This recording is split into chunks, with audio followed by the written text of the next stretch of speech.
Hey guys, we're going to start pretty soon. We have to give a shout out to Tech Square Labs for letting us use their venue. So thank you. I will be really quick, but I just wanted to introduce myself. My name is Tanya Sam, and I run and operate Tech Square Labs along with some of my partners are in the back there, Rodney Sampson, Paul Judge, Alan Nance, Daniel, some of you may have met. How many of you have been here before? Okay, not bad, not bad. So in case you didn't know, Tech Square Labs was created almost 3 years ago. We are a co-working, innovation, and startup hub. Our founders are Georgia Tech grads who have created cybersecurity companies and marketing automation companies, and they basically wanted to create a space in the Georgia Tech area for entrepreneurs and potential startup wizards. So we bought this old Office Depot, we converted it. We offer hot desks, reserve desks, and startup office space. There are a couple flyers at the front there. We're currently running a promotion for $99 hot desking. What that means is you have 24-hour access to the building on your smartphone. The $99 promotion, basically it's like you come in, you work anywhere in the space with the high tops, some of the free desks in there, and that's it. You're surrounded by really cool people who are working on similar projects. Everybody in this space is working on building some sort of startup, high-growth, scalable technology company. So we like to say that this is different than when you go work at Starbucks and the lady beside you is building her cupcake company, or perhaps watching DVDs. Like, the interactions and collisions you're going to meet here are people like yourselves who are smart, and you can have an interesting conversation. I meet the weirdest people in Starbucks. I like working there, but it's kind of, it is what it is. Anyways, we also offer reserve desks, which also come with conference room and meeting room space, and we also offer small office space for startups ranging from about 7 to 20 people. The other thing we are doing is the Atlanta Startup Battle. We do this 4 times a year. It is a $100,000 investment in your startup. I believe applications for this round have closed. The startup battle is on the 28th. It's pretty awesome. We pick about 15 companies that we mentor in the weeks coming up, and then the top 5 will pitch for $100,000. It's pretty epic. It's a great way to get some early investment into your company if you're having trouble fundraising. Any questions? Check us out on the website. It is techsquare.co. Come join us. Our rentals and hot desking is very flexible. It's 1 month at a time, no commitment. You renew as you need. You don't have to sign your life away. Enjoy your meetup tonight. Thank you. Yeah. Thanks, y'all.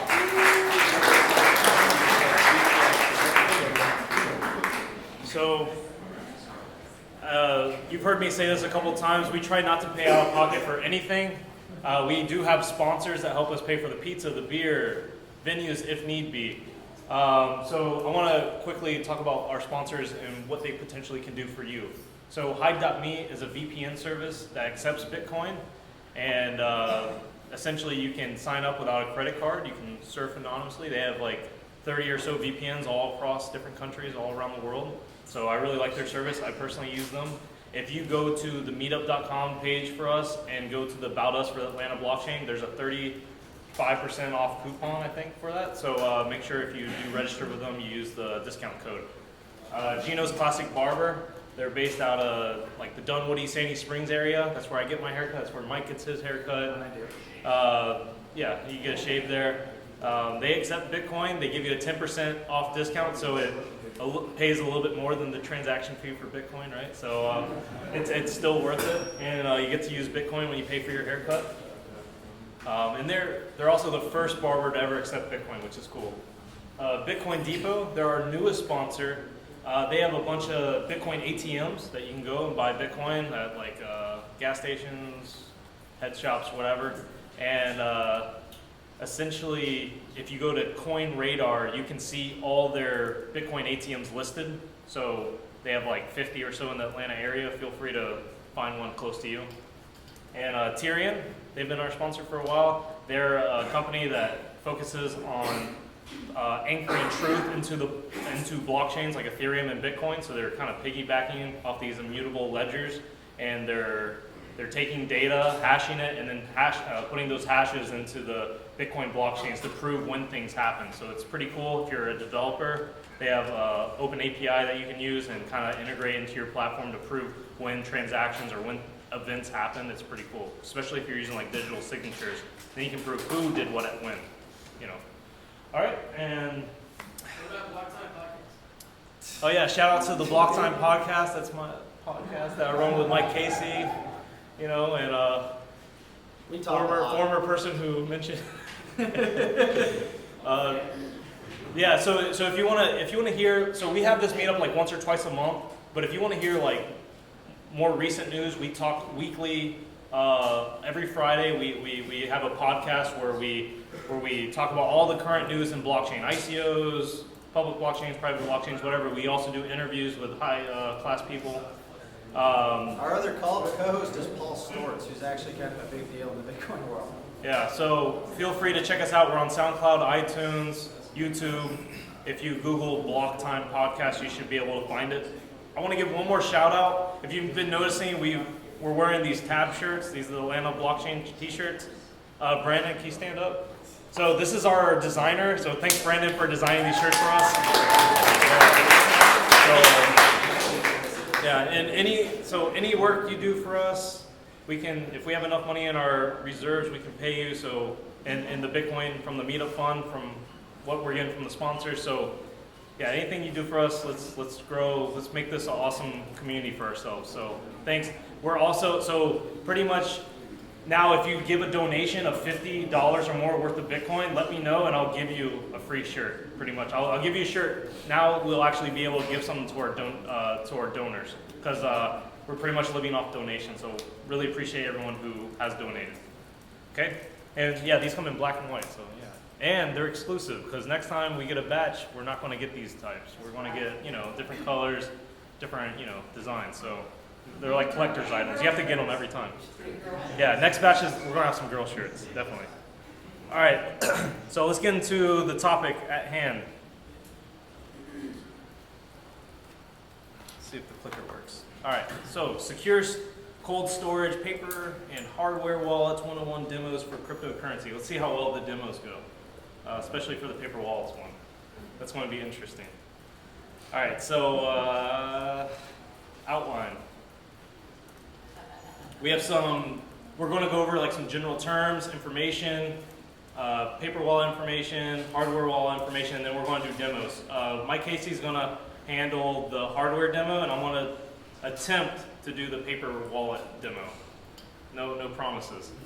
And just before I forget, at the end of this event, we're going to Barrel House. So we've already reserved the patio, and we have the whole patio for ourselves where we can talk about whatever you want to talk about, which is probably like an ICO, right? That's what everyone wants to talk about. So Barrel House, good question. Barrel House is about 2-3 minutes walking from here. So I'd recommend just walking there. If you want to repark, feel free, but it's pretty quick. It's just around the corner. Just Google it. And it's down the street going south, and then you take a left at the corner. Yeah, 5th Street? 5th Street and West P Street. 5th and West P Street. There you go. All right, let's dive into what we're talking about today, because Bitcoin has gone up 100% in the last month, and I'm sure a lot of you don't want to lose your Bitcoin or Ethereum or whatever. So why are we even talking about this? Has anyone seen Mr. Robot? Yes.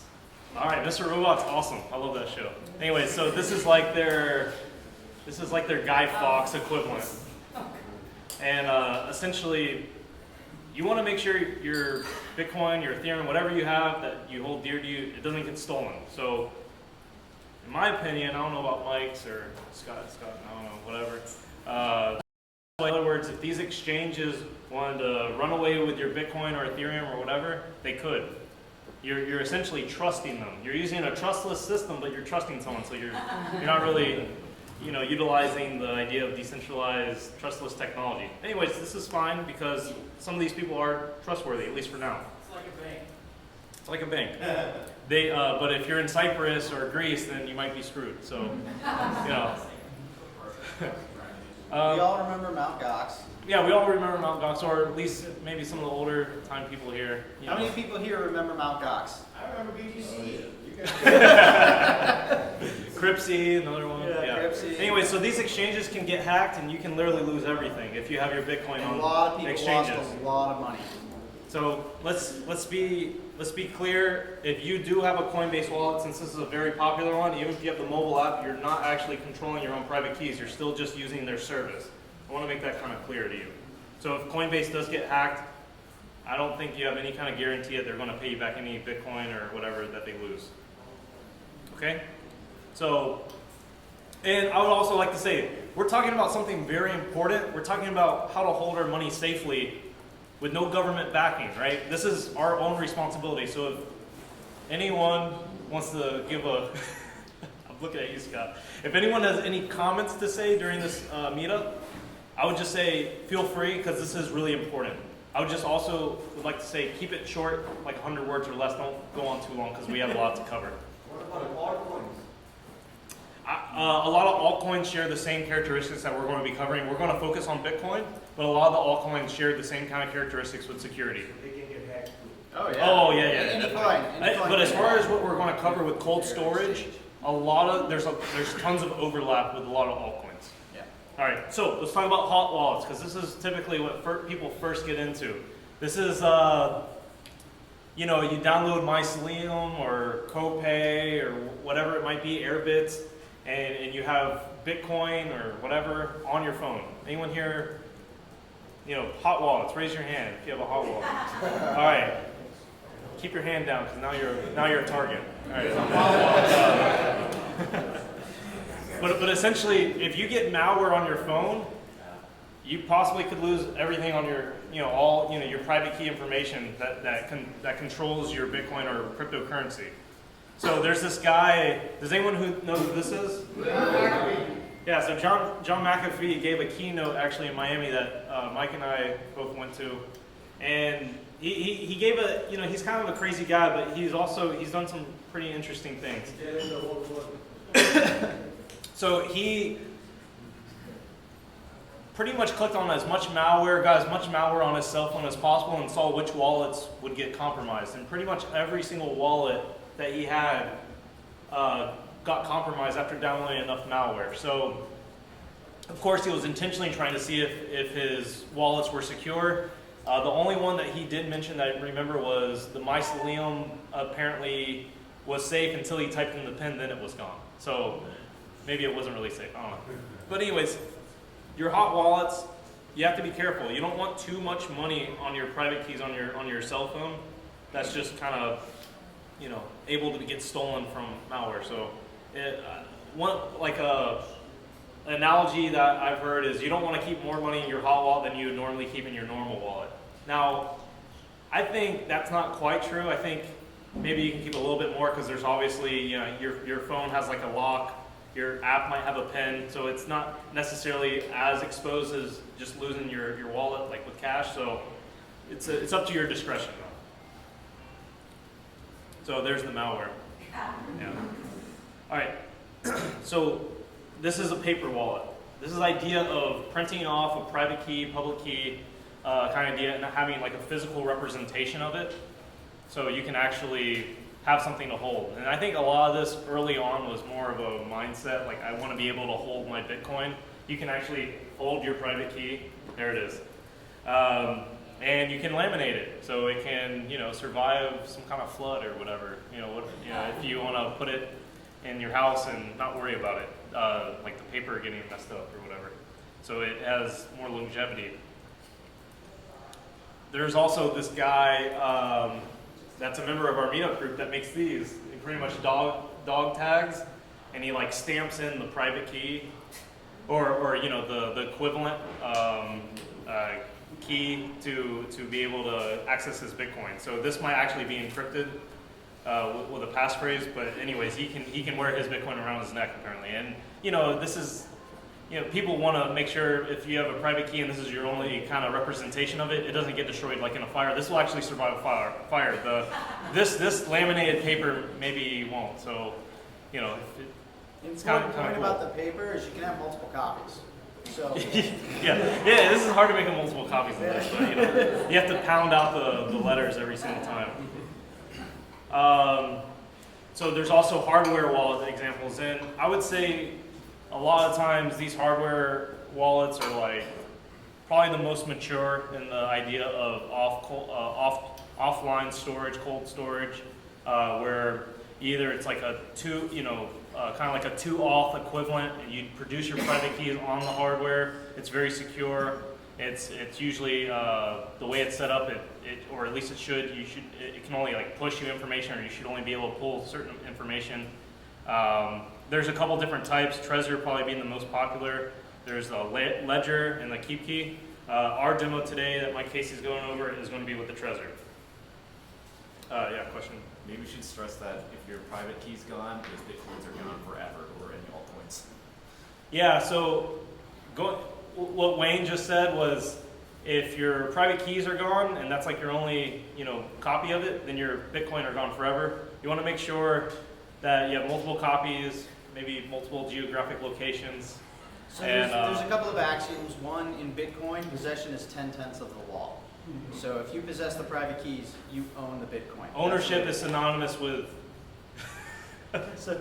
ownership is synonymous with knowing the private key. In my opinion. I personally like to say that if you're playing with Bitcoin, you have your big boy pants on, and if you crap yourself, you're going to have to live with it. So, Yeah.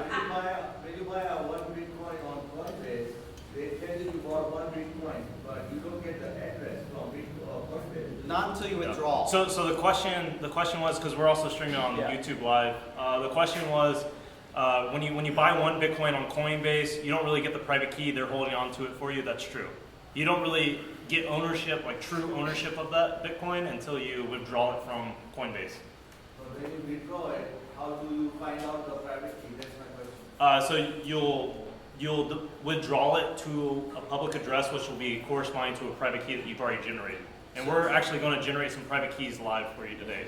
So your wallet software manages your private key for you, typically. Yeah, you don't actually write down your private key and use it. Typically, like you're not like a hacker. You have like wallet software that will handle that for you. That's like how 99% of people use Bitcoin. Just like when you put it on Trezor holding my private key, right? Yeah. Yes. All right. So there's an interesting base 58. I stole this from Scott's slides. Shout out to him. He had a really good cold storage slide deck that I stole a couple slides from. Anyways, there's just some I guess interesting information. It uses base 58, and Scott, correct me if I'm wrong, but this is essentially taking out letters that might be confused with each other. So if you think of like base 26, that's like English, like just all lowercase letters. Capital letters, that'd be like 52, base 52. So in other words, when I say like base whatever, that's like how many combinations of like letters can take up that one slot. Base 58 is for every single slot that a character can exist, there's 58 possibilities, like capital A, lowercase a, capital U, etc. So we purposely, you take out the zeros, the capital O's, the I's, and the ones, and the lowercase L's or whatever. So there's no confusion on like what this character represents, because those characters look similar. So it's just like a pretty neat thing in my opinion. It's worth pointing out that actually base 58 was invented by Satoshi Nakamoto specifically for Bitcoin. Didn't Yeah. exist before. What? No, that's what I remember. I could be wrong. I think they do have a discussion. We can I discuss could that be at Barrel wrong. I House. could be wrong. We can I'm sure there's a story. yeah. We can discuss who invented what at Barrel House afterwards. Yeah. So, yeah. All right, so cold storage, and I grabbed this straight from weusecoins.com. I'm just going to read it for you. Bitcoin cold storage is achieved when Bitcoin private keys are created and stored in a secure offline environment. Cold storage is important for anyone with Bitcoin holdings. Online computers are vulnerable to hackers and should not be used to store a significant amount of Bitcoin. So pretty much emphasizing what we already said and kind of defining what Bitcoin is. And let's go into the paper wallet demo. So we're going to create a paper wallet, and we're going to attempt to do it in a secure way. Now, granted, this is on a spectrum. All right, so we're not in a concrete bunker 30 feet underground with no internet, barricade off. There's, that would be like maybe the most extreme way to produce it, and then there's the worst way to produce it, or like the least secure way, which is just like on a hot wallet phone, or maybe there's worse ways. I don't know. Probably there are. So probably like live streaming on YouTube and then creating a private key and then using that is probably the worst way. Yeah. So let's get going with the paper wallet demo. So just a heads up, my bootloader of choice that I'm going to use for this demo is Yumi, and Yumi is who here has used Yumi? Okay, a couple of you. Cool. So this is essentially like a Windows specific kind of setup, which sucks because you need like 3 computers. You need a Mac, a Linux, and a Windows computer if you really want to be a hacker. So, you can use whatever you want to make your boot partitions or whatever. But this is my favorite because you get a nice GUI and you have like a penguin with like a thumb drive. So I like it, and you get like multiple options. Anyways, I'm going to boot up into Ubuntu 14.04. And I'm doing that because when you boot up into an operating system, like fresh, it's supposed to be like the most clean version of it. So I'm going to do like the try now demo of it. So, where's my USB drive? Oh, it's in my pocket.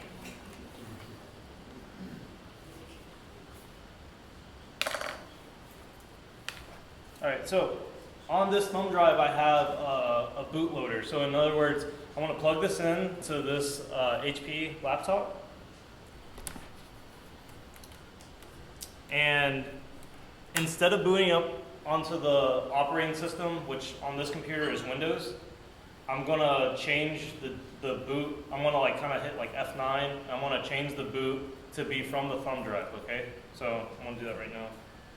And I'm not really going to be able to show this to you, but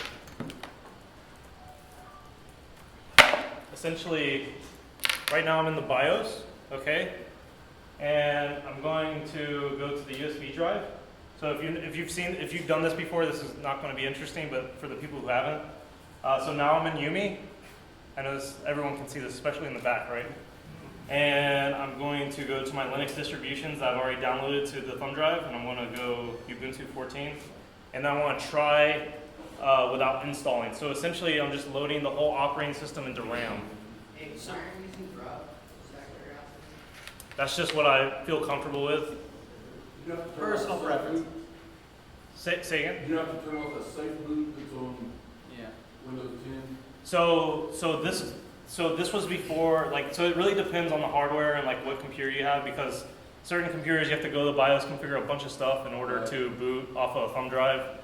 I don't really remember. I've been booting off a thumb drive on this computer for so long I don't even remember. So the reason he's installing or he's using another OS is he wants a machine that's fully loaded from boot that has never touched the internet. Yeah. That's the most important thing. That's what makes it cold. It must have never accessed the internet with the key on it.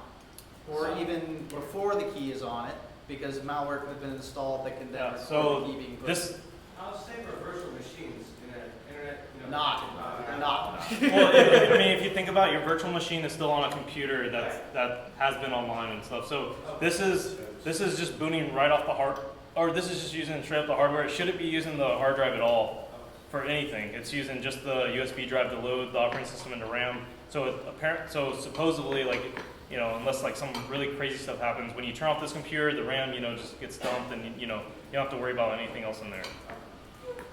I'm sure there's a caveat to that. So Yeah. could you just use like a Raspberry Pi for that?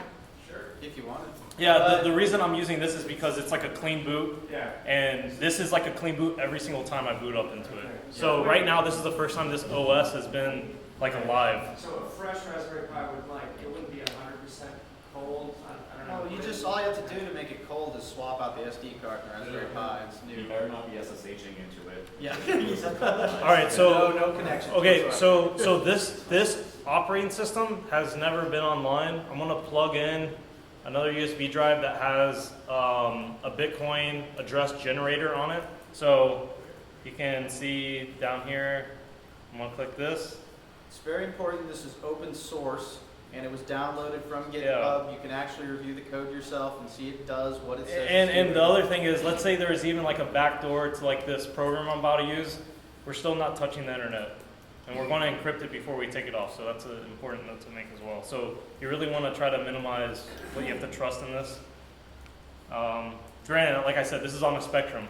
I feel like this is enough precaution, but obviously you can take as much as you want. Like I said, like concrete bunker, make your private address without even a computer. Like, you know, there's, Roll dice. yeah. Make sure you got a computer, no wireless capability. Yeah, you can buy like yeah, that's a good point. There's like special like computer hardware that like you can really do the kill switch on the network card. Not just a button, but like a super kill switch. Okay, so I'm generating a Bitcoin address right It's now. not showing on the back. You're not on the right. Oh, that helps, doesn't it? Yeah. Okay, so I'm generating entropy. So I'm just moving my mouse around right now to create like randomness. And this is me just, can't see, I have to look back here. All right, so that's enough. So right here, this is my private key right here. So I'm gonna put like $10,000 on this later if you wanna copy this down. It's already swept. We're live streaming. Yeah. So, and then here's my paper wallet that I wanna print, okay? How'd you get that soft, how'd you run that? So, Did you download that from the internet? yeah, so the question was, like, how did I open up this web page and I'm not even online? Because, like, right now, if I go to, or let's just go to another tab. Like, or if you, as you can see, I'm opening up a file on my computer. I'm not actually doing like a www or like HTTP. So, like, if I try to go to like Google, watch it work somehow. So it's like I'm not even connected to the internet. So he's asking like, all right, what am I doing? So I actually plugged in another thumb drive that actually, I downloaded this website onto a thumb drive, which was like bitaddress.org. And I just like literally right click, saved as HTML, and then I It's brought it to this offline It's computer. actually better to get it off of GitHub and just download the whole thing. That's like, yeah, good point. Compile, like, the more you can like just do stuff like compile yourself or download the source code, review it, the better. Run I mean, Gen 2. is there a digital signature that you verify like a hash with the bitaddress.org? Or, I would say if you download the source code, then you can just, Chris, help me out. SHA-1, you could check it against the SHA-1 hash. Yep. So you can just check it against the SHA-1 hash on GitHub. So that's like, it has like a built-in check like that. Typically, when you're when- downloading like a source tarball or something or executables, they will have SHA hashes on the website and other mirrors hosted. So you should download that SHA checksum and check that against the contents that you downloaded. Yes. Could you generate your private key, public key pair by hand? I think it's possible, but good luck. If you want. Yeah. It's gonna take you. No, but that's a good point. This is on a spectrum. So if you want the ultimate security, Yeah. say again? You want to have me test that first. Question. If you have an extra laptop and if you don't go on the different websites or the email and you just keep it for cryptocurrency, can you still get them on there if you just keep it separate? I mean, so anything that's on the internet Has ever touched the internet? can be hacked, no matter what Clark Howard says. Yeah. So, so what I'm going, Website to get them on there. yeah. So what I'm doing, yeah. But I mean, like 99% of the time, you're going to be fine. But what I'm doing is I'm taking an extra step by booting into an operating system that's never been on the internet and shouldn't have any malware because I downloaded straight from like Debian project or Ubuntu project or whatever. So, and you know, to make that bootable thumb drive, there's tons of tutorials on how to make like a bootable thumb drive. So, all right. Oh, yes. How do you know it's truly random and it's not from a pool of addresses that the software has? You would have to review the code. It's open Right now, source. so right now it's kind of assumed that I'm trusting it. So you have to trust. So if And- you don't and trust it, you have to gathers look at the entropy code. From you. Yeah. That So was what he was doing initially. so if you don't believe like when I was moving my mouse, if you don't actually believe that was creating entropy, you would have to look at the code yourself and like make sure that it's actually doing what it should be doing. That's a good point. Yeah. It's not truly random ever. Well, true. Good point. All right. Okay. So, as you can see, these are plain text private keys. So if I move this to a computer that had internet, I'm not really accomplishing much. So they have this option right here where it says BIP38 encrypt. BIP stands for Bitcoin Improvement Proposal. And this is essentially a way, layman's terms, I'm sure there's like a much more technical definition, but you can encrypt the private key with a passphrase. So then you can also have like a password encryption, and you can make that very long, very, very secure. So essentially, even if they have your encrypted private key, they can't do anything with it without your passphrase. That being said, disclaimer, don't screw yourself by making a super complicated passphrase and not being able to remember it, because then you essentially you lose all your Bitcoin. So that's very important. Too. Yeah, like it's kind of crazy, because if you think you have like all this Bitcoin offline, cold storage, and you feel so good about it, but then when you actually try to like move it, you can't, because you don't have the private key, because you can't even encrypt this crap. So, all right, so but we're going to encrypt it. So we'll just make the passphrase "Hello World" right here, and we're going to generate different addresses. Use the bottom, you got artifacts. All right, so if you notice, right, it's blue, it's secure now. So now the private key, not only is it blurry and you can't see it, there's more to there. It's encrypted with the passphrase. So now I have to use the passphrase to decrypt it and get the plain private key in order to move these around, okay? And this is how I would recommend moving, being able to move these. So let's see. So we're gonna print one of these off like as if you really care that I'm printing it. Yeah, this printer's connected to the internet, so yeah. So now that it's encrypted, It doesn't- it's much safer to actually put on another system, because if it were compromised, they would have to break the script encryption. So it's not a complete foolproof. For that, you would want to print from your removable bootable media, but sometimes it's really hard to set up. So if you do encrypt it, you can then take it, print it out as a PDF, and then throw it on another computer that you can then print from. And All right, so I just took a screenshot of it. We'll call it Cold Wallet, and we'll save it to my thumb drive. All right. So a lot of times your printer won't have the drivers you need. For Linux, Linux won't have the drivers you need to connect to your printer. So I want to show you like how to. I want to print it with my Mac. So.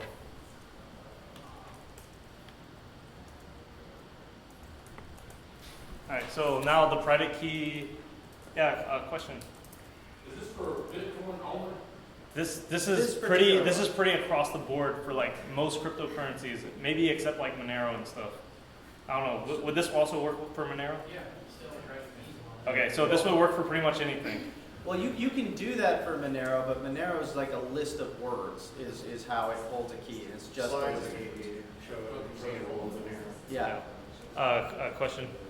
So, technologies coming out going to secure more, like, Well, that's what we're going to go over next. This is actually a very old method. So the reason we're showing you this is if you have 100, so you can buy a hardware wallet, but most of them cost around $100, $150. If you have $100 worth of Bitcoin, you're not going to go out and buy a $150 hardware wallet. But if you still want to secure that 150, you can use this method to reasonably secure. Yeah. So your instead, you can spend like $2,000 worth of your own time to secure your stuff instead of spending like $100 for the hardware wallet. So. And then you'll feel smarter when you do it. Before they created the hardware Yeah. methods, this was the only way to securely store it. Yeah. So I plugged in the USB drive into my MacBook. Mike, if you want to get this question. Yes. I don't need to ask a stupid question, but aren't there any exchanges out there you can trust? No. Comment on that. Okay. What are you talking about? Coinbase Vault or? So I think yeah, Coinbase might have a multi-sig solution. Well, yeah, they do have Coinbase has a multi-sig solution called their Coinbase Vault.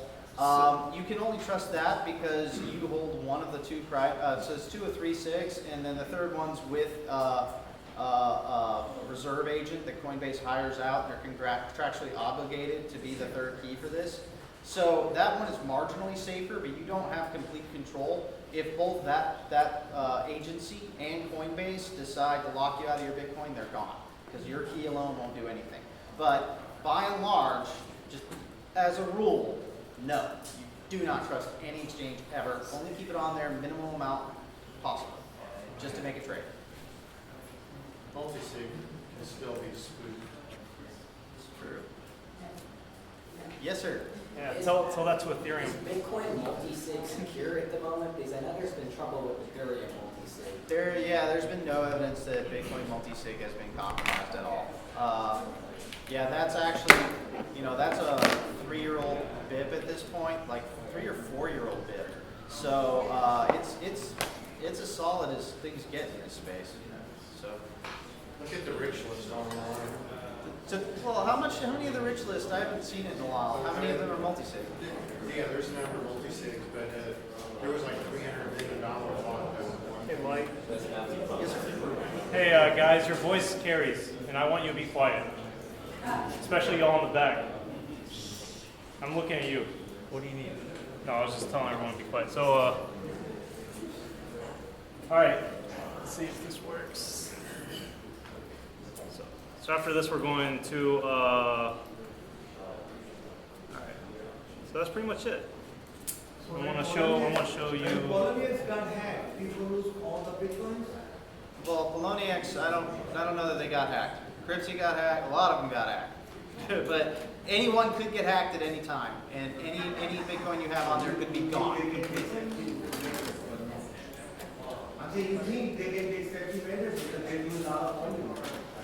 Well, so hackings are very, very common amongst Bitcoin, and the goal here, what we're trying to teach you is never ever leave it on an exchange. If you have it on an exchange, consider it will be stolen. If the next best step is to offload it onto your own hot wallet. So that's a wallet like on your cell phone or on your computer that's connected to the internet. But that's not very secure because you can be hacked. If you put it on paper in a cold wallet that has never touched the internet, it can never be hacked. Ever. It can't be hacked. Someone would have to physically break Never say in, never. and they would have to scan or take a picture of this thing. That's the only way they're going to get your Bitcoin. Guys in the back, this place isn't good for a Q6. We have a question. Yeah. Oh. Okay. Well, can you repeat the question? So the question was, what are the thoughts on keeping your crypto stored with a password site like LastPass, one of the password aggregators, one fits all solution? Well, yeah. So what's very interesting about that is LastPass in and of itself, what we're going to go through later with the hardware wallet solution Trezor, it actually acts as a service same as LastPass. You can actually configure it to be a token that authenticates you and manages your passwords for you based off of the same seed. So I wouldn't do that because you can't guarantee the LastPass stuff that's created, it generates enough entropy for it, because this is totally different. Bitcoin works differently. When you do one of these hierarchical deterministic backups, like a BIP32, I believe it is, when you do one of these seed backups, it generates 12 random words. These are completely random. So it's not like you had them generated from another thing and then now you're putting them in this. So I wouldn't use brain wallets at all unless you really know what you're doing. Like really know what you're doing. Okay, so real quick, so we printed this out on the printer. There, yeah.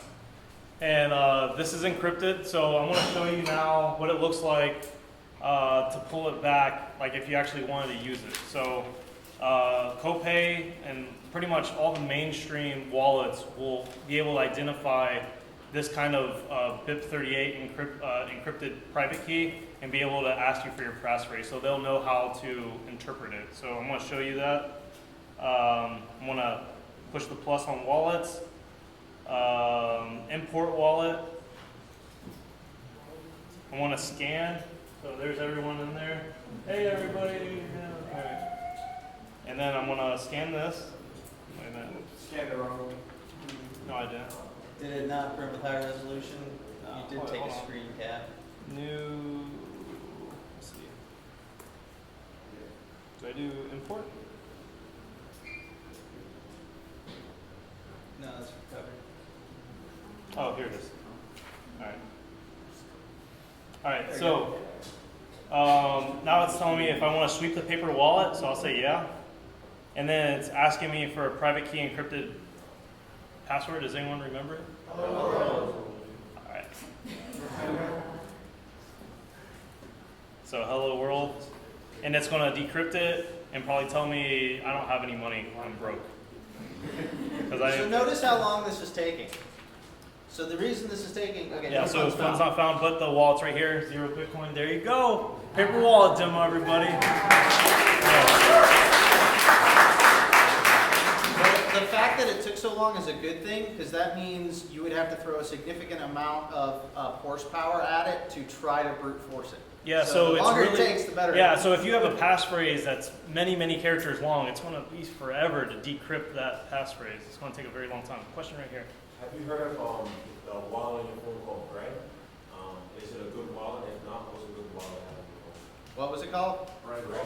Bread Wallet. Oh, Bread Wallet, yeah. So Bread Wallet is one of the #1 iPhone wallets out there. It's like the first one that actually came on the market, I believe, after Apple started finally allowing Bitcoin stuff. So I've heard basically nothing but good things about Bread Wallet. It depends basically on what your chosen platform is and if you're going to be dealing with what currencies. So if you want to be dealing with a lot of different currencies, like you're probably going to want to use like a Jax or an Economy. I would take Jax over Economy because it's like compromise. But and it also depends on what platform. I'm a big fan of Copay if you're dealing with Bitcoin, but Copay is exclusively Bitcoin. They don't do Ethereum or any of the other. So it all depends on a lot of different factors. Any questions about the paper wallet demo specifically before we move to hardware wallet? In the back?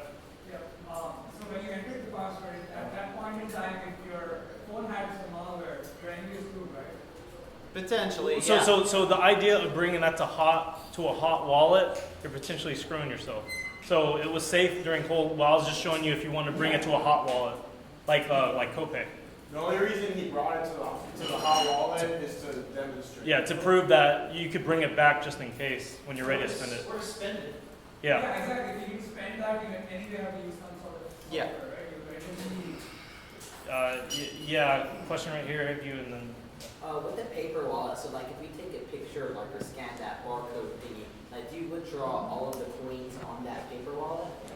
Pretty much when you sweep it, you're importing the wallet. Okay. So a private key is just ownership of whatever it has ownership to. So when you take that private key, put it on the wallet, whatever that private key has ownership of, you have. Does that make sense? You can make 100 wallets on paper, right? Just spread them.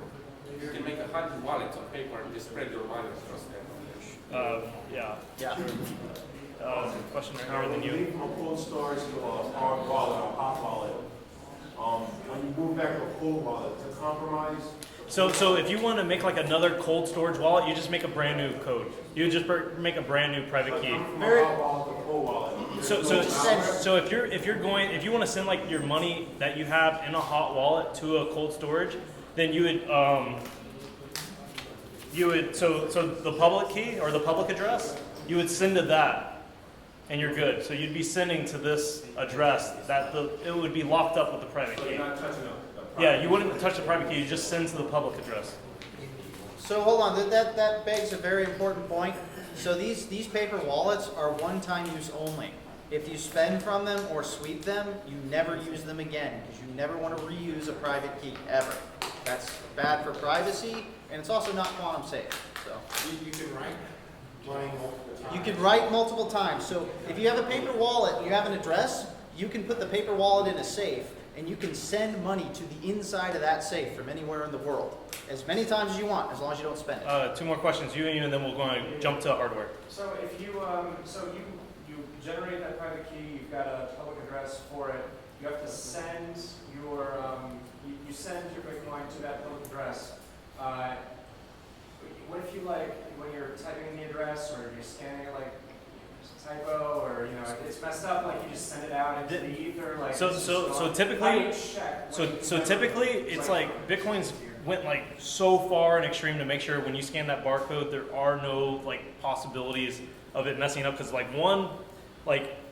there's only it has to be a valid Bitcoin address. So if it somehow it gets messed up and it's like a weird bit and maybe that E is a capital. It's a checksum. There's an arity There's a check. checksum. Yeah. There's a So checksum. in other words, it's super unlikely, almost impossible to send if you're using a QR code scan to send to the wrong address unless your phone has malware and it purposely changes that QR address.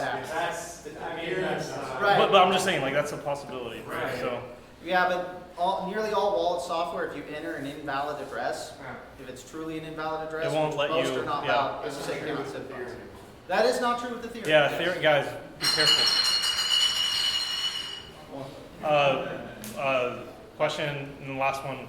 Yeah. right here. I'm just looking at the underlying technology behind it. So when you do the transaction from a cold wallet, is that transaction stored on the blockchain when you transfer into the cold wallet? So when you're just moving a private key around, that doesn't touch the blockchain. Okay. Right. But you don't want to move the private key around on a device that has ever been online because then, if that device was compromised, then potentially you could lose your private key. It's not really like a Bitcoin transaction, but what his example was moving Bitcoin from a hot wallet into the cold storage. That would be like a Bitcoin transaction. Last question right here, and then we're going to move to our hardware. When you take the private key and you sweep it into the Copay wallet, does it generate a new private key, or is it just taking all that? I don't know. Yes. Chris, yes? So so this is a difference. It depends on the wallet. Did you hear the question? So it depends on the wallet. Like with Copay, anything that says sweep, what that does is it grabs the address and it automatically sends from the wallet the funds to a new address it creates. If it says import as opposed to sweep, that's literally reading and the wallet is now in control of this private key and you can spend from it as if it was its own. So there's two different ways of doing it. Mycelium supports both. Copay only supports sweep. Most because you're only supposed to sweep. You're never supposed to just send directly from it. So The clicker works. oh, cool. Does it? So hey everybody, Mike Casey, here to give a little bit of demonstration and some information about hardware wallets. We've already gone over paper wallets. Again, paper wallets were great because they allow you to do cold storage. Back in the old days, that was the only thing going. But actually, since 2013, I think the first one that came online was the Trezor, which we will be demoing. This is still like V1 of the Trezor too. They're coming out with a V2 version eventually, but this is actually still the same hardware footprint that was the original Trezor 3 years ago. They've updated the firmware by a great deal though, so they've added lots of functionality. But why do you want a hardware wallet?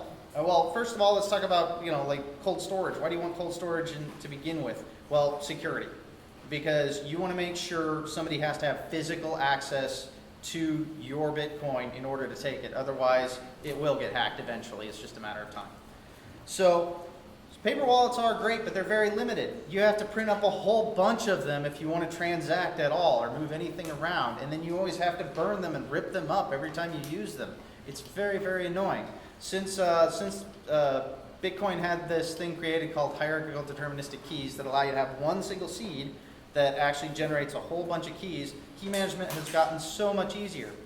But that's what this does. It utilizes that technology on a hardware basis to allow you to have one master backup seed, and from there you can control all of your Bitcoin. Guess what else? It also has Ethereum and Litecoin, Dash, several others, and the beta version even supports Bitcoin Cash, and several others as well.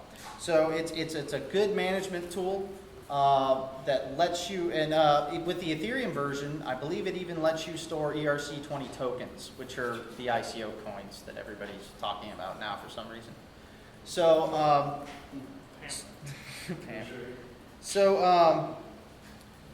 does anybody have any questions in general about hardware wallets before I get into the demo? Yes? So it can generate private keys for itself, right? Like the Trezor can generate new private keys based on the seed? So yeah, it generates a seed, and what's very important about this device is all of the signing happens on this device. It doesn't happen on a computer. So it's connected via USB to a computer or a phone, but it has two buttons on here, confirm and deny. So all of the actual processing related to the private key occurs in this. And it's very difficult to get out of this. So, that's the hardware that. yes, this is physically a hardware wall. It is kind of like a hardware wall. Correct. That's why they call it that. Yeah. Yeah.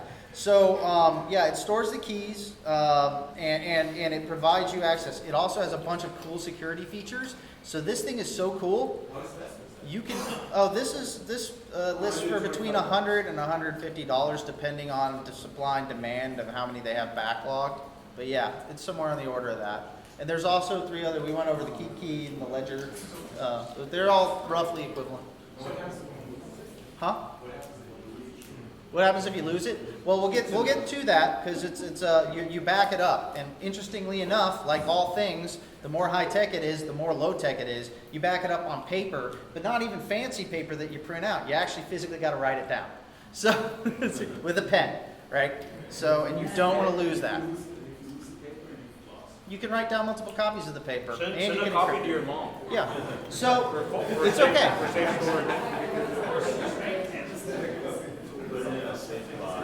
Yeah, Wayne. Excuse me. So there was a recent vulnerability in Trezor. Yes. And if you lose it, your coins might be as good as gone. So. Well, okay, and there's been a lot of controversy about that. Supposedly that's been addressed in the firmware update, 1.5.2. That update. So there was a vulnerability that was disclosed. Somebody disclosed it anonymously, and Trezor calls it misinformation. But there was definitely a vulnerability of some point. Well, the points of contention are how vulnerable is it? One thing that is clear is there is no remote execution, so somebody physically has to have your Trezor to attempt it, right? 1.5.2, which is the latest firmware update, supposedly has fixed it because what it does is the attack that it was using, when that happens, it automatically flushes the keys. It flushes the RAM and the keys are gone after that. So as far as anybody knows, it was mitigated and they're safe to use. But if it ever does leave your possession, you do have a marginal loss of security. I mean, it's much better. That's the whole point of these cold wallets, is to keep them from being exposed to anybody who could potentially hack them, right? Because the only way to do it is to get physical possession of the device. But if yours is compromised, I would, if for whatever reason it's out of your possession for a long time or lose it, I would restore to another device or wallet, because there are compatible wallets, you don't need to buy another device, and then transfer to a new seed, buy a new one, you're good. It has a password. Yeah, I'm getting, it's in the demo. It's in the demo. So what really makes this better than just like taking a wallet.dat file from like a hot wallet on your computer or something like that? This has never touched the internet. All right. That's not a true cold wallet, that's a warm wallet. That's a warm wallet. This is a cold wallet. No, that's a warm wallet. Okay. Define this as a warm wallet. It's not a cold wallet. How would you define this as a warm wallet? It touches the internet by virtue of USB bus, so it is. Okay, yeah, it does touch the internet, but the key signing still remains on this device and has limited connectivity. But you're right, it is connected to something that is connected to the internet. So, all right. Team paper. All right, so let's get a little bit into the demo and see. I don't know what we were. Oh, okay. So the very first step, when you plug in a brand new Trezor, I've already done it on this device. I have wiped it, so my keys are not on here. Anybody got any ideas? Is it asks you to update firmware. You do this immediately, and this allows you to upgrade to the latest version of software on the device.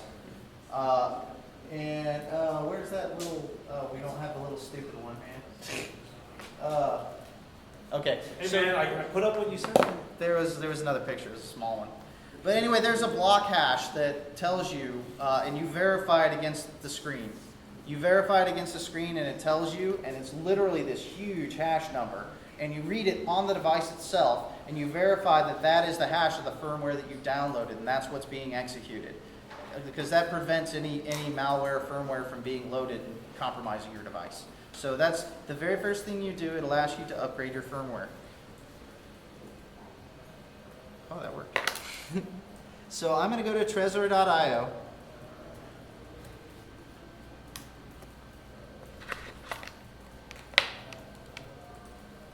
And this is the Trezor webpage. I'm going to go to the wallet tab. What is up with the internet here? All right. So it says loading wallet. Okay. Connect Trezor to continue, right? So I'm going to connect the device. And I'm going to connect it the right way. You see the little light came on? It's got a little lock on it. And recognized it. So it's recognized it as a brand new device. So there's two things I can do here. I can create a new device here, or I can restore a recovery seed. We'll get to the recovery seeds in a little bit. I'm going to attempt to create a new one. I'll try to make it as painless as possible. So we'll say test. Just call it test. And it says, okay, enter a PIN. So this is really interesting. This is what's very interesting about this device. So what are the PIN numbers here? You don't see the 1, 2, 3, 4, 5, 6, 7, 8, 9. Well, and that doesn't work. And I can't use it. 4 fingers. 4 fingers? Oh my God, 4 fingers. All right. So, all right. So see this? Windows user. Yeah. Otherwise, So- it's 3. So this is what I'm seeing. I would put it in front of the camera, but I tried and it just shows like a little blurry square. So what it does is it scrambles these numbers every time you load the device, and it asks for a PIN. It scrambles the numbers. So what's cool about this is you can plug this into a compromised computer, completely compromised computer, with a key logger, somebody viewing actually your screen, what you're looking at. And everything about this computer is totally pwned. And you can still securely spend your Bitcoin because they can't do anything. So if they're watching me, so they see this, I see them in a different place than this. But so if you're watching, so I'm putting a pin, so I'm going to put my pin in here. You can watch me do it. What's the pin? 1, 2.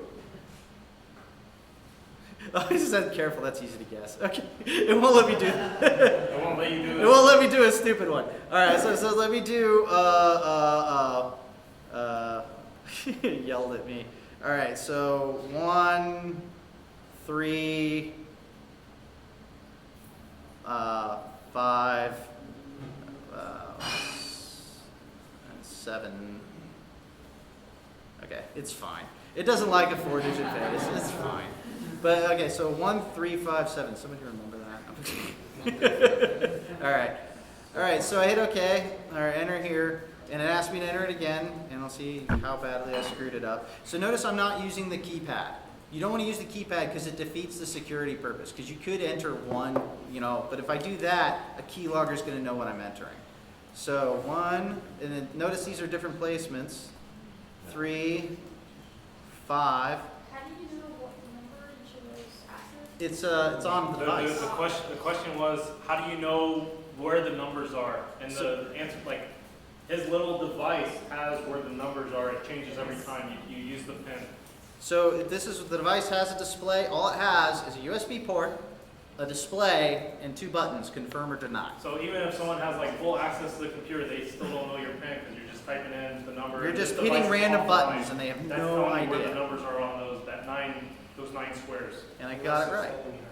Or 10 So squares. I'm now in. This has been initialized, and I've set up my pin. And so setting up your Trezor device label, I thought I already gave it one. So test. Enter your new pin. What? Yeah, do it one more time. I just did it twice. No, it's once. Oh, it's okay. Yeah, verification. 1, 3, 5, 7.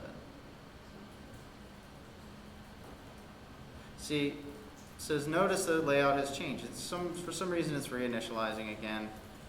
1, 3, 5, 7. Enter. Okay, there we go. So now it's gone into recovery seed setup. So on my Trezor, I'll now see a unique combination of 24 words. Write them down carefully in case you lose your device. So this was the question earlier, is what happens if you lose the device?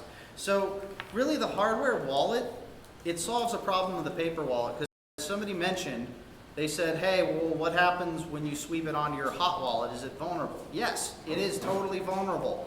But what this does is it allows you to spend it without it being vulnerable.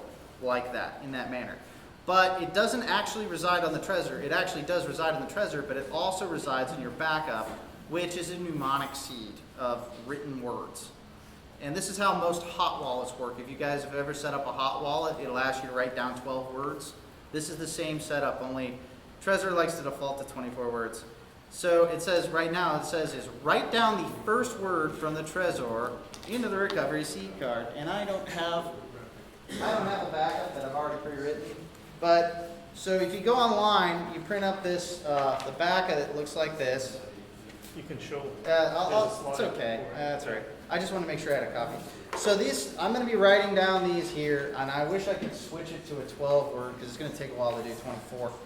But I'm actually going to be writing this down in paper. If I were doing it for real, I would actually write it in triplicate, all three of these.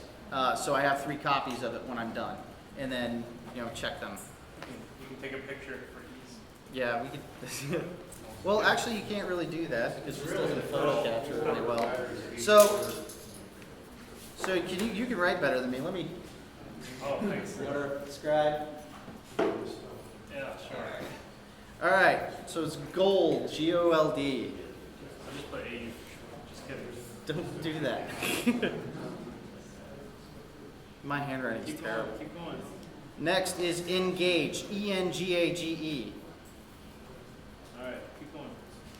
Next is seminar. Oh my God. S-E-M-I-N-A-R.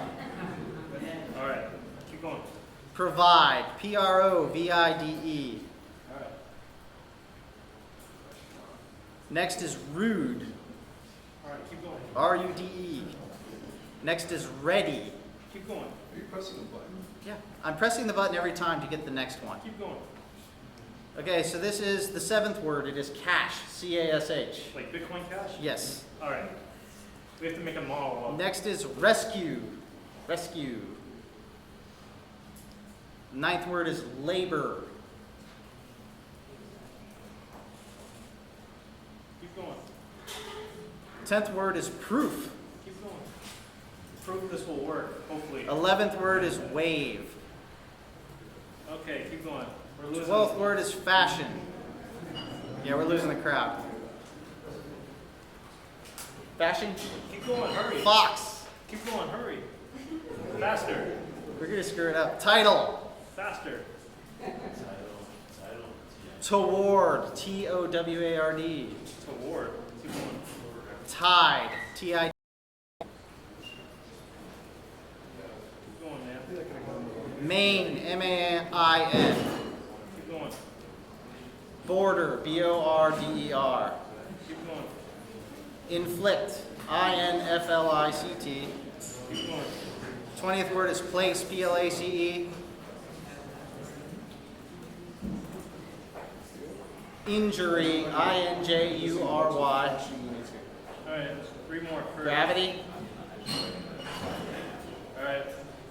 Develop. All right. And the final word is crawl. Crawl. Crawl. C-R-A-W-L. All right, there you go. All right, thank you. Round of applause, ladies and gentlemen. All right. Okay, so please check the seed word. Gold, gold, engage, engage, seminar, provide, rude, ready, cash, rescue, didn't even screw anything up, labor, proof, wave, fashion, fox, title, toward, tide, main, border, inflict, place, injury, gravity, develop, and crawl. Done. So we didn't have to write that down. Well, I didn't remember. It's been a long time since I said one. So we'll need it for the recovery. All right. So that's a valid key, and now it says it's prompting me now to enter it in. It's randomized these again. So what was the pin on this? 1, 3, 5, 1, 3, 5, 7. All right. So now the fun part. We're actually in. It's initializing. Device is set up and now ready to use. All right, let's make this more fun. Someone send that account Bitcoin. Not too much. Not too much. We just revealed the. Actually, Do you have a wallet with any ETH on it or anything? If you just want to send a token. Hey guys, we just found a use case for Ethereum. Send your Ethereum to this wallet, and it will get stolen. So, Another use case. so here we're in test. So notice we have a bunch of different here. I put the drop down. Hold on, let me pull up the Ethereum wallet. It launches my Ether wallet, which is a separate one. This is cool because it actually allows you, this is what allows you to use full ERC20 tokens. So I'm now, this is another wallet, and a lot of wallets like Copay is one, MySleem's another one. A lot of wallets are compatible with Trezor on cell phones and on desktop. So I'm going to say connect to Trezor on my Ether wallet. Export. All right, and I'm going to take the first address. I'm going to unlock my wallet. And there we are. So now I'm dealing with an Ethereum address on this Trezor, right? When you recover your seed, when you recover the seed, do you need to manually input each and every letter into Yeah. Trezor? So you do. When you do a recovery seed, you do need to, the question was, do you need to input each and every word in? Yes, you do. And actually, it's much more interesting than that. There is an advanced recovery mode. So the simple recovery mode is this, right? So you saw there's 24 words. Nobody's going to randomly guess those 24 dictionary words. It's just not going to happen. The entropy is way too high. But in order to prevent you from being compromised, if you use the simple recovery mode, it tells you, randomly selects which of the 24 words, so the order in which you enter them. So even if you're re-entering it on a compromised computer, it's randomized. They don't know the order. And the order, if it's different, it will screw the whole thing up and it won't be a valid seed. Won't control anything, right? So, and then if you do the advanced method, it's even more. So remember that pin pad thing that has the blank? So it does one of those for words, and you actually pick selections of letters and you spell out the word. It takes about 3 steps. And that's for super security because there is just no way they can tell what's going on there. You're just randomly clicking squares. So, but it takes forever. I did it last night. It took like 10 minutes to recover. Advanced recovery, it might be like 15 to 30 minutes. It takes a little while, yeah. It takes a little while.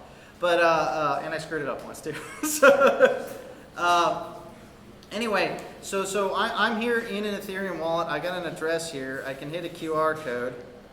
No results found for, there we go. So I don't know, Brandon, if you want to send anything to this or, you know, okay. I'm not going to bother to try actually do a transaction. I'm going to go back to Trezor. Actually, I'm going to go to this. I'm going to do beta. Oh yeah, we can do Dash. Well, I'm going to go to beta wallet.trezor.io. So this is the beta wallet. When you first log into the wallet, what it's going to let you, it's going to inform you that you need to update the firmware, pretty much because, you know, most people don't touch these every day. So pretty much anytime you load it in, you're going to have to update the firmware immediately. So you're going to want to get that over with, go through, make sure you're on the most secure version.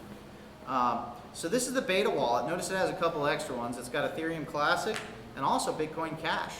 So Trezor just recently, so it says you're switching to Bitcoin Cash wallet, blah, blah, blah, blah, blah. So this has a split function. If you already had Bitcoin on a Trezor at the time of the fork, it will split it and send it to a new address that it manages as well as Bitcoin Cash.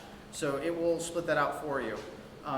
Some wallets, some of the wallets still, even though you retain your own private keys for the split for Bitcoin Cash, they don't have any way for you to readily access them. You can, because you can get almost any wallet to export your private key, but then you have to enter it manually into something else, and it's just god awful. So they will support it, but Trezor is one of the few, and Ledger, I believe, supported like day one. It's pretty amazing. Supports Bitcoin Cash, so that's pretty cool. So yeah, they have the coin splitting tool right here, and the guides and whatnot. So let's receive. If I click receive right here, you said you're gonna send some Dash, Scott? No, well, not yet. Oh, a little, has it happened yet? Does anybody know? Has SegWit activated yet? SegWit's supposed to activate today. Oh, it happened a couple hours ago? Oh, okay, so it'll be a while yet. Yeah. Yep. Couple hours. All right. So we'll be at Barrel House when it activates. We'll all take a shot when Segway activates in 2 hours. Yeah, we'll have a 2 shots, X2. So Scott's kind enough to donate a small amount of Dash to be stolen.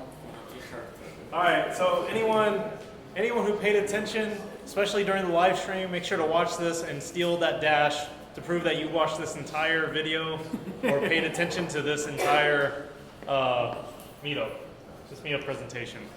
So that means this Dash will be here for a long time, right? So while he's doing that, I'm going to show you some of the other things. So we have edit device basics right here. So we can change the label, change the pin. We can export our XPub keys, which that we can share with somebody else. And it's kind of like it's a watch wallet. So if you export your XPub keys, then anybody can see all of your accounts. So they can see anything that's used in this wallet. So that's useful for some things, but by and large, you want to keep it to yourself. Home screen, this is pretty cool. So you can actually flash a different home screen on the device. And it's got a bunch of these. We got an old Mt. Gox logo, Dash, Ethereum, take your pick. They're pretty cool. Oh, okay, hold on.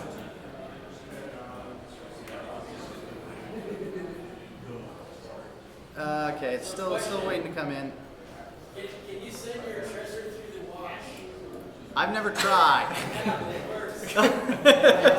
Hey! So the comment was, if your Trezor goes through the wash, it'll still work. Apparently, if it's on a slow spin or whatever. For shame! For shame! So we have a few seconds ago, we received a transaction of Dash. So we got 0.433 Dash. It's as simple as that. Just like any other wallet, you just say, hey, receive. Your transactions are here, and send. That was a regular transaction, so I assume it'll clear in a minute or two. So yeah. How much Dash did you just send?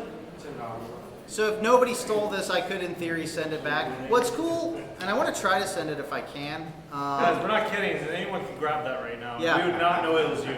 So here's the thing. I don't think I can do it because I can't scan Chris anything isn't from allowed. on here.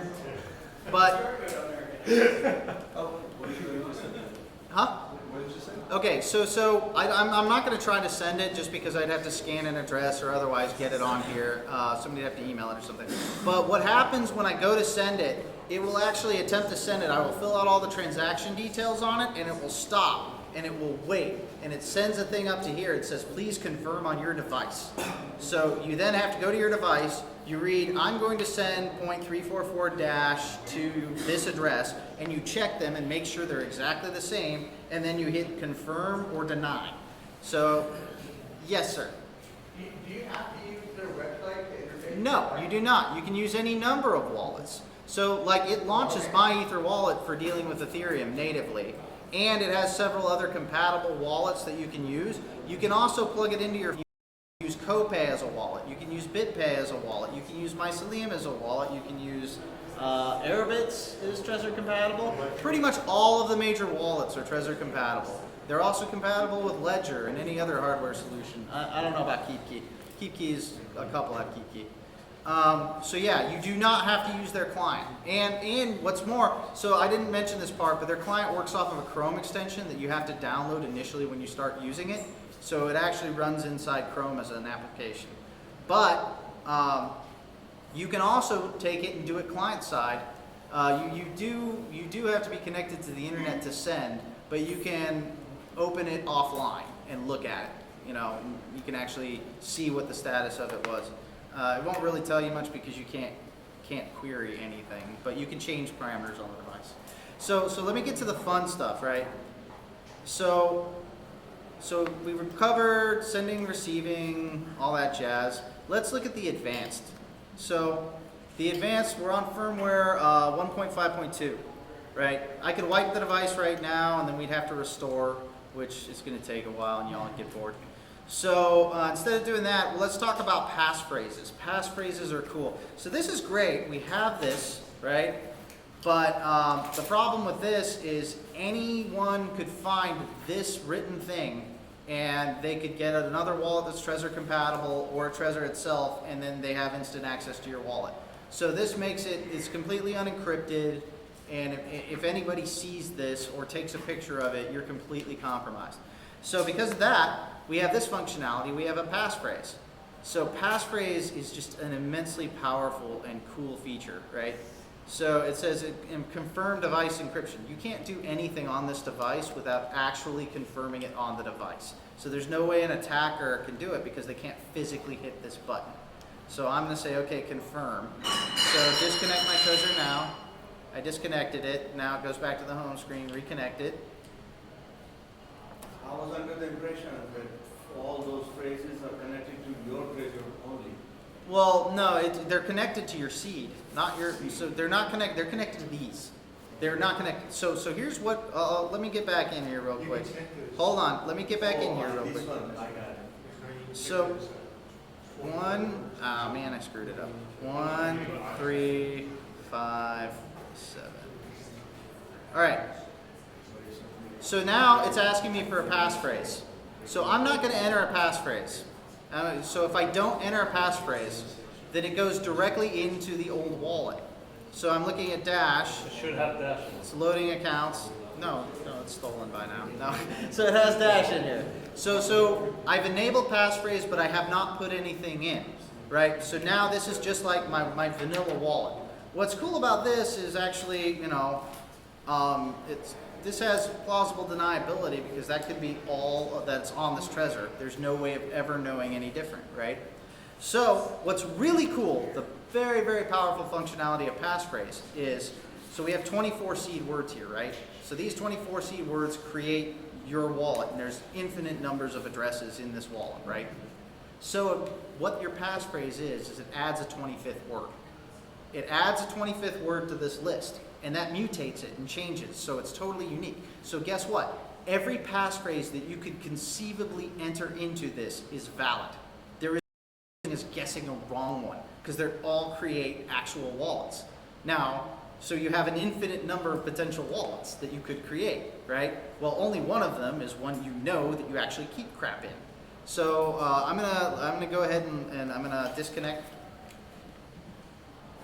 and I'm gonna just forget it. Oh man, I lost it. All right, I'm gonna reconnect. And it's going to ask me for my PIN again, which is, notice is a different place each time. 1, 3. Why does it keep doing that? You're hard clicking. I am hard click. 3, 5. You have to soft click, soft click. Don't hard click, don't type. I hate Macs. All right. Okay. So now I'm going to create a new one. I'm going to call it test. And I have to re-enter, so I'm going to call it test again. And I hit enter, and now it loads. And says an option for forgot PIN. So if you forget your PIN, it's very simple. If you forget your PIN, then all you have to do is wipe your Trezor, and then you redo this from that. If you forget your PIN, if you forget your passphrase, that's it. Funds are gone pretty much forever. You can brute force it and attempt to guess a whole bunch of them. But yeah, no. Yeah. So do not forget your passphrase, no matter what you do. Someone has a gun to you, and they want to steal all your money off your Trezor.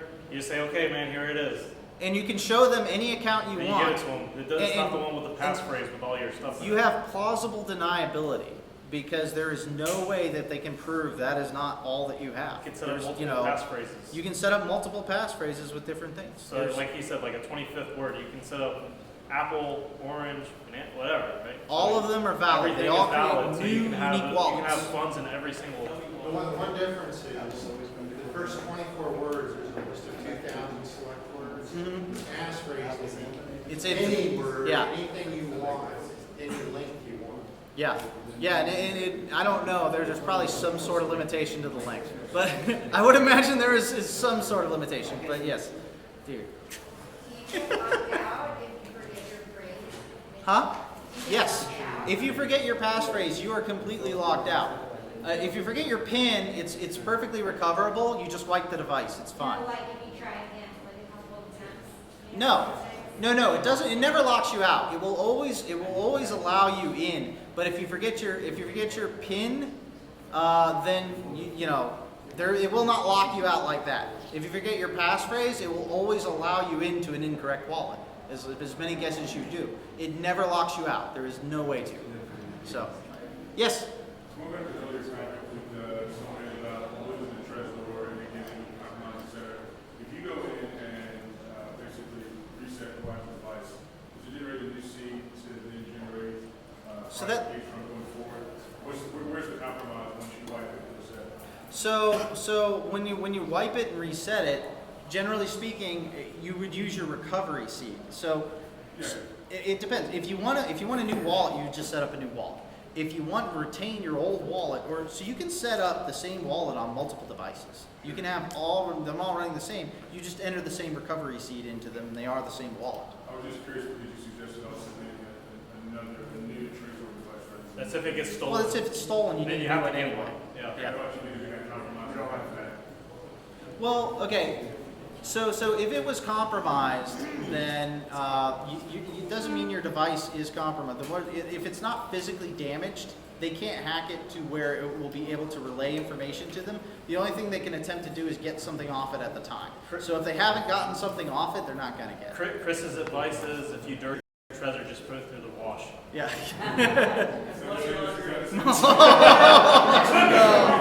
He went to money laundering. That's great. Dirty money, dirty laundry. So, I don't know. Okay, I think that was about it. Well, just really quickly, any more questions about the functionality of the Trezor? Yes, sir. So does that create an address and a key? Yeah. So basically, it creates multiple addresses. It creates multiple, it's a hierarchical deterministic key, so it creates a infinite number of private keys from which an infinite number of addresses are derived. Those are supposed to be paired up to validate your transaction. Well, it scans it automatically because it just runs through the seed and goes through and it knows how many have been used. So it's all handled for you in a Trezor. Versus the paper wallet where you just have like one address and that's it. It's one-time use only. This can be used over and over and over again. Yes, ma'am? Does it automatically split your Bitcoin into different cash? Two totally separate. If it was on a Trezor prior to the split, then there is a redeem functionality. So if I click on Bitcoin Cash here, it says right here, the warning, blah, blah, blah, blah, mixed up. So when you go here, after it initializes, it says here, there's a coin splitting tool. And it says, okay, coin splitting tool. It says this tool allows you to claim. So what it'll do, if you had it in a Trezor prior, if you didn't have a Trezor, then you don't do anything here. It doesn't matter. But if you had Bitcoin in a Trezor, and it will, this tool will allow you to split it into your Bitcoin and Bitcoin Cash wallets separately. Isn't it the same for private key? No, well, it is initially before you split it, but after, no, it's not. That's the whole purpose of splitting. If you had another HD wallet for the split, and you had the money, you can import the HD key seed words into this. If it's compatible, It is. well, yeah, but I mean, it's a very important point. There are multiple different mechanisms that they use for hierarchical deterministic. So these seed words, there are multiple different versions. I believe Trezor does allow you to import all of the different types. But there are multiple different ones. You have to know which wallet you're dealing with, which one it does. Any other questions? Can you use it at point of sale somehow to your phone? Yeah, you can. So if you're using your phone, like I said, most of the major wallets, Mycelium, Jax. No, Jax doesn't support Trezor, does it? I don't even know. No, it's HD. But Copay, BitPay, Airbits, Fred Wallet, they all support Trezor. What you do is you actually get a USB to go cable and you plug it directly into your phone. You do the transaction like normal, and at the end it'll say confirm on your device. You hit the button. There you go. It also even has the handy pin thing as an interface there. You just tap it. It's cool. And the Trezors won't work with the iPhones. Oh, really? I've never It used works it. with the Androids. I'm Android only, but yeah. Yeah, if you're going to do a hardware wallet with your cell phone, you need an Android. Sorry, iPhone users. No Trezor for you. Yep, papers. Yes, sir.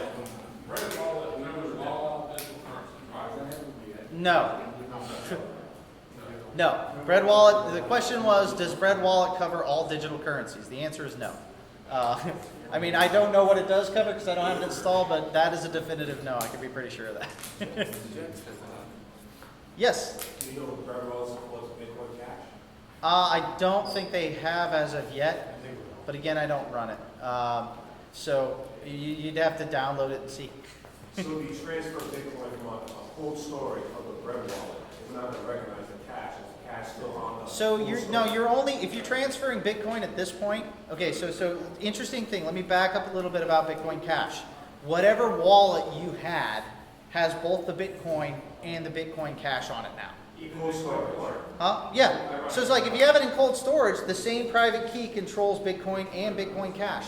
It does lead to a little bit of you have a marginal security decrease if you spend from one and not the other. It's a marginal security decrease. It's still insanely secure, but it's quantum vulnerable and a couple other things. But yes, you generally speaking, the same private key when it splits, whatever private keys now hold both. And so what you have to do, different transaction, because remember that you can't replay. There's replay attack protection.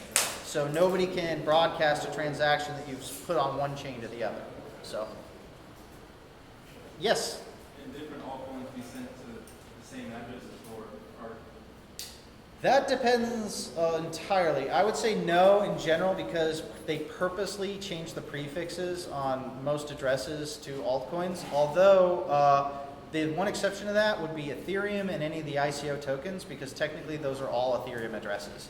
So if you're talking about Civic and sending Civic to an address, that's actually an Ethereum address. So any of those can go to any Ethereum address.